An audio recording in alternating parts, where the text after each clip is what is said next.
Anies Baswedan yang ternyata cuma dianggap lelucon oleh Opung Luhut. Udah gitu, ditantang untuk klarifikasi masalah kritikannya terhadap mobil listrik, dianya takut.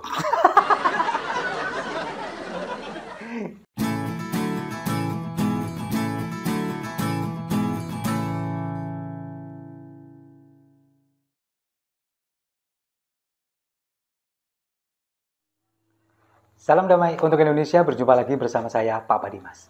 Info kali ini datangnya dari Anies Baswedan yang ternyata cuma dianggap lelucon oleh Opung Luhut. Udah gitu, ditantang untuk klarifikasi masalah kritikannya terhadap mobil listrik, dianya takut. Sepekan yang lalu, ketika Anies datang di hadapan relawannya, kemudian dia melakukan pidato, melakukan orasi, dia kan sempat mengkritik tentang subsidi terhadap mobil listrik. Nah, dia mengatakan bahwa emisi karbon yang dihasilkan oleh satu mobil listrik pribadi ini lebih besar daripada mobil transportasi umum berbahan bakar minyak. Nah, ini kan cacat logika. Sejak kapan mobil listrik mengeluarkan emisi karbon, ya kan?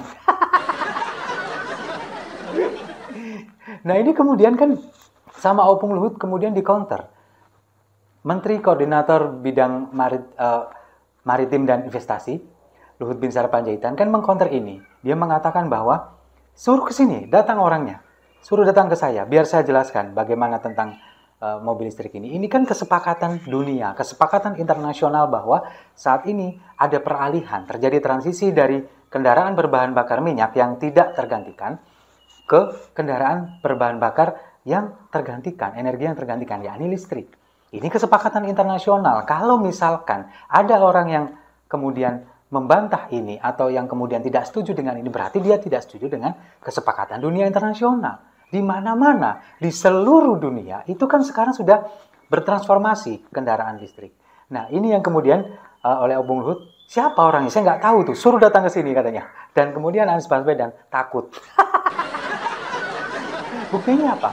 Ketika dia di wawancara di program Point of View di kanal YouTube-nya Liputan 6 SCTV, ketika ditanya tentang responnya tentang tantangan dari Opung Luhut untuk datang mengklarifikasi masalah ini, dia bilang, ini bukan masalah personal, ini bukan masalah 1, 2, atau 3, atau 4 orang. Ini adalah masalah publik yang harus dibicarakan, didengarkan di hadapan publik, katanya.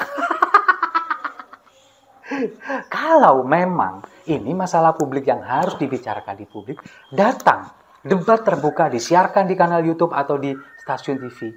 Itu yang harus dilakukan. Jangan terus kemudian dia jiper, takut, kemudian ngeles dan sebagainya. Padahal Anies ini mengatakan bahwa saya tidak pernah mengkritisi masalah mobil listrik. Yang saya kritik adalah subsidinya, dia bilang. Dia justru malah mengatakan rekam jejaknya ketika memimpin DKI dulu. Dia yang menjadi pionir katanya, yang kemudian memberikan diskon atau memberikan potongan pajak balik nama kepada mobil listrik, kemudian juga membebaskan aturan ganjil genap kepada mobil listrik. Itu yang dia lakukan sekarang. Dulu, bahkan ketika kendaraan umum berbasis listrik, dia yang pertama kali. Dulu dia bilang seperti itu. Nah, dia mengatakan bahwa yang dia kritisi bukan mobil listriknya, sekali lagi. Yang dikritisi adalah subsidinya. Padahal itu yang dilakukan pemerintah sekarang.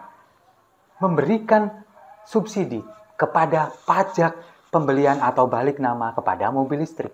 Bukan mensubsidi harganya. Masa sekelas level calon presiden nggak tahu masalah ini? Kan nggak mungkin.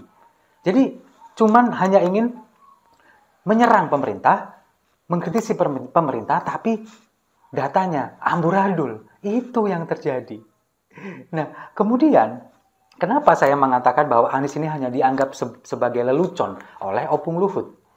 Ketika kemarin Surya Paloh bertemu dengan Luhut Binsar Panjaitan, kemudian meminta nama-nama, berkonsultasi bakal calon wakil presiden yang akan disandingkan dengan Anies Baswedan, Opung Luhut ini secara spontan menyebut nama Ahok. Mungkin pada saat itu Opung Luhut ini saking mangkelnya, saking jengkelnya kepada Anies yang mengkritisi masalah mobil listrik ini, sehingga dia dulu ketika Pilkada 2017 ada sedikit pergesekan antara Anies dengan Ahok meskipun di level pendukungnya. Kemudian Opung Luhut menyebutkan nama Ahok. Belakangan Opung Luhut mengklarifikasi bahwa ini adalah sebuah candaan, sebuah seru-seruan, sebuah lucu-lucuan. Nah, di program Point of View itu kemudian Anies Baswedan mengatakan ini bukan masalah lucu-lucuan, ini masalah ngurus republik katanya. Nah sekarang Nasdem mengusung Anies Baswedan, mencalonkan seorang Anies Baswedan yang pada saat itu masih menjabat sebagai gubernur, dicalonkan menjadi bakal calon presiden hanya untuk menghindari jerat KPK. Itu saja sudah sebuah lelucon menurut saya. Apalagi ini. Ketika Opung Luhut kemudian menyandingkan nama Ahok, menyebutkan nama Ahok, Aniesnya nggak terima. Dia bilang ini bukan masalah lucu-lucuan, bukan masalah seru-seruan, ini masalah mengurus republik katanya.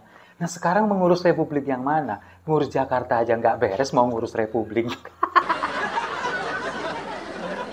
Dan kalau misalkan ya, ini saya baru saja, sebelum saya bikin video ini saya melihat point of view di Liputan 6 SCTV. Anies ini mengatakan bahwa apa yang disampaikan dia perbincangan selama 25 menit ini kesimpulannya hanya satu menurut saya. Apa yang disampaikan oleh Anies tentang perubahan, tentang koalisi perubahan yang selama ini digaungkan, itu adalah tentang prinsip kesetaraan, tentang prinsip kesemakmuran, dan prinsip-prinsip keadilan. Dia mengatakan bahwa prinsip keadilan ini harus dihadirkan di tengah masyarakat, kesetaraan, kemudian pembangunan, ini harus dihadirkan di masyarakat di seluruh Indonesia. Dan faktanya itu sudah dilakukan oleh Presiden Jokowi di 9 tahun masa kepemimpinannya. Jadi kalau misalkan ada jargon perubahan itu adalah omong kosong.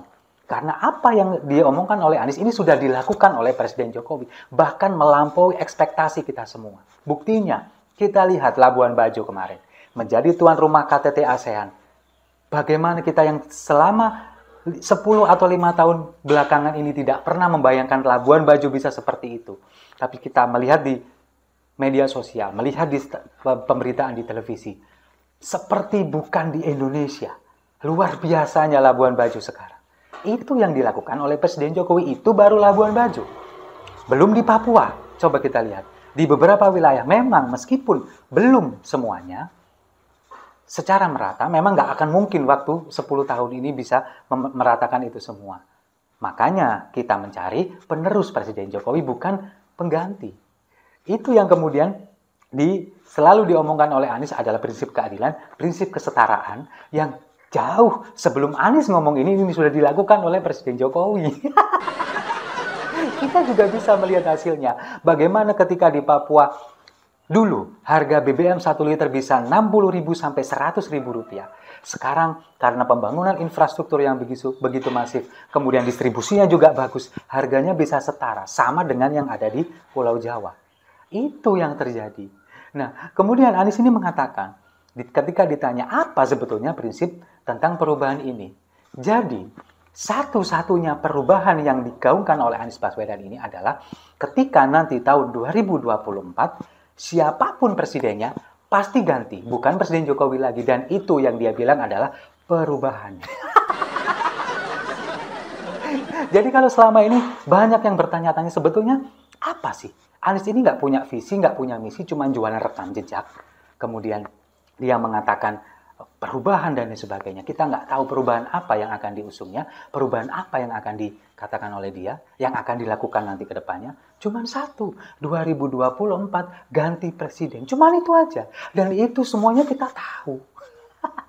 Nggak perlu diomongkan kemana-mana koalisi perubahan dan sebagainya. Kita tahu 2024 ini pasti ganti presiden. Yang dulu sempat digaungkan oleh Mardhani Alisera di tahun 2019 ganti presiden, nggak terwujud. Di tahun 2024 ini pasti terwujud karena apa? Karena Presiden Jokowi sudah pasti nggak bisa lagi mencalonkan lagi. Itu yang terjadi sekarang.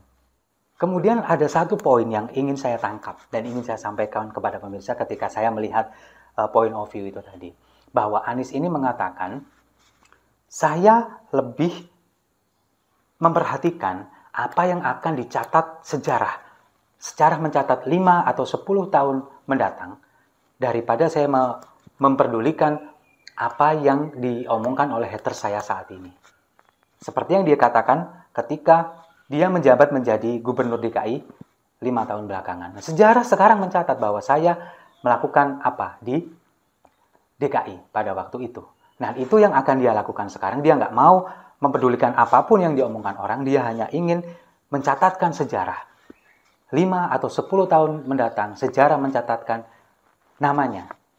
Saya akan mempedulikan sejarah mengatakan apa. Itu poin yang bisa saya tangkap. Nah, apa kira-kira sejarahnya yang kemudian bisa tertulis nanti ketika 5 atau 10 tahun mendatang, kita bisa mencatat, kita bisa menceritakan pada anak cucu kita bahwa ada gubernur gagal, gubernur yang tidak bisa bekerja di DKI selama 5 tahun. Kemudian dia mencalonkan diri menjadi presiden, dia nggak bisa kerja tapi ngebet menjadi presiden. Itu sejarah yang bakal tercatat sampai nanti anak cucu kita. Setuju ya? Kalau setuju, mari kita minum kopinya sama-sama untuk Indonesia.